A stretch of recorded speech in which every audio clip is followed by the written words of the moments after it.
Day 4 post-op. I'm sorry I haven't done any updates. I had a really hard time. My surgeon and everybody said that I'd be in the recovery room, like waking up for about an hour tops. Well, I was in there for an hour and woke up. They had me drink some water, and they had me walk around the room, and then I went back in and I fell asleep for about another hour because I was just exhausted and worn out and in so much pain, and they gave me some medicine and I was just out again. And it took me about an hour to get out of there, so I was in there way too long, and poor Trent got really worried. Going down, I do not know what happened. It was probably the scariest experience I've ever had in my life. And I've had pretty scary things happen, but anyway, going under anesthesia, I've never had this happen before. I was talking to the anesthesiologist and all the other doctors. We were just talking, and then all of a sudden I couldn't breathe, and my arms started shaking really bad, and I couldn't breathe, and I was trying to tell the doctor that I couldn't breathe, and I couldn't tell him that because I also couldn't talk. I was making noises trying to get his attention, but they were talking about The Walking Dead, which is what we were talking about beforehand, and I was trying to move my arm to point at my throat to say I couldn't breathe, but I couldn't move my arm. It was shaking too much. It was terrifying. I was seriously so scared. And then finally I was out, and that probably only lasted 15 seconds tops, but while it was happening, it was terrifying because, like I said, couldn't breathe. And I was shaking, and in my head I was like, I'm having a seizure, but of course if I'm thinking that I'm having a seizure, that I'm not having a seizure. I don't know what was happening, but I was so scared. Afterward, I asked the anesthesiologist, he's all, yeah, that happens sometimes, and that's about all I got out of it. I probably will ask and get a little more information about that next time I go in, because it was seriously terrifying. Anyway, it's day 4. There's a lot going on. I tried my first full liquid, which is things like yogurt, cottage cheese, cream of celery soup that's lessened by water and stuff. But I've been on straight liquids till then. I had a little over an ounce of light Greek yogurt today. And it hurt a lot going down. It was a little too thick, so I'll probably have to wait on trying anything else again.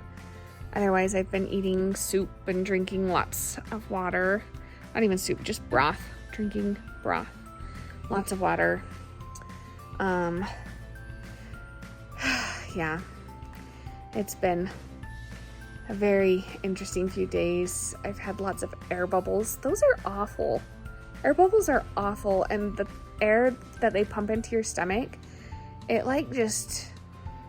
I've had my gallbladder out, so I kind of expected it, but man, it hurt this time.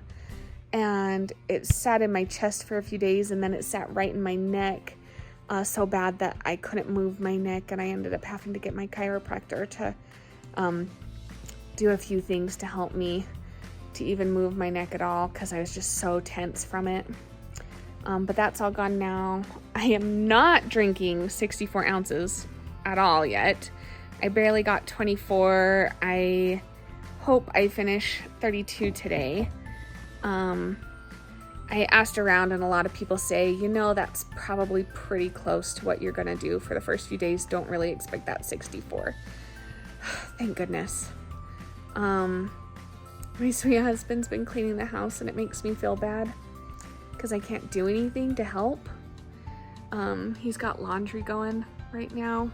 Yes, we've got one of those houses where all the bedrooms are upstairs, but for some reason the laundry room is by the kitchen downstairs. I've got a few people have sent me flowers, which is really nice. My work, like I said, knows what's going on, and the other one is from my mom. Otherwise, I'm still kind of keeping it private. I'm doing as much walking as I can. My family, my mom has a walker.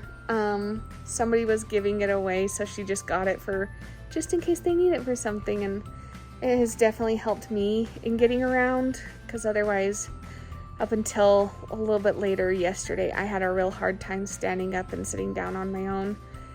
You don't realize what you use your stomach muscles for and how much that hurts to just stand up from the toilet or from the couch or sit down onto the toilet. It was pretty awful.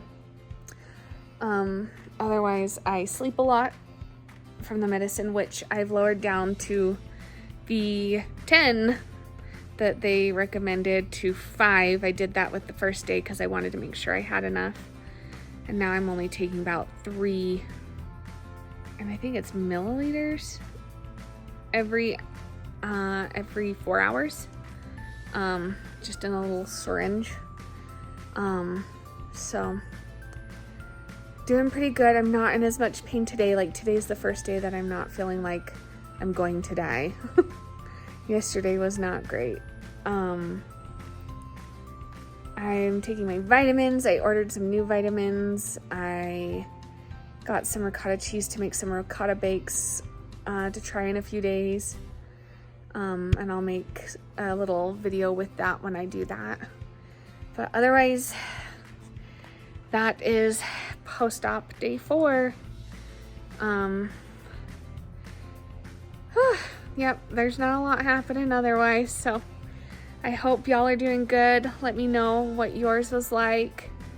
If you have any suggestions for me, that would be great. I hope y'all have a good one. Bye. I'm eating my first non-liquid item. I'm a little nervous. I've separated it into cups, and I'm eating yogurt. I won't be able to eat all this, so I'm going to separate it into 2-ounce cups so that I have it saved and ready for later. It only made 3 little cups. I should have thought about that because this is only 5 ounces itself, but now it's separated for later. I was a little worried it was gonna hurt, but it doesn't. Also, baby spoons, the best thing ever for making sure I don't eat too much too fast to hurt my belly.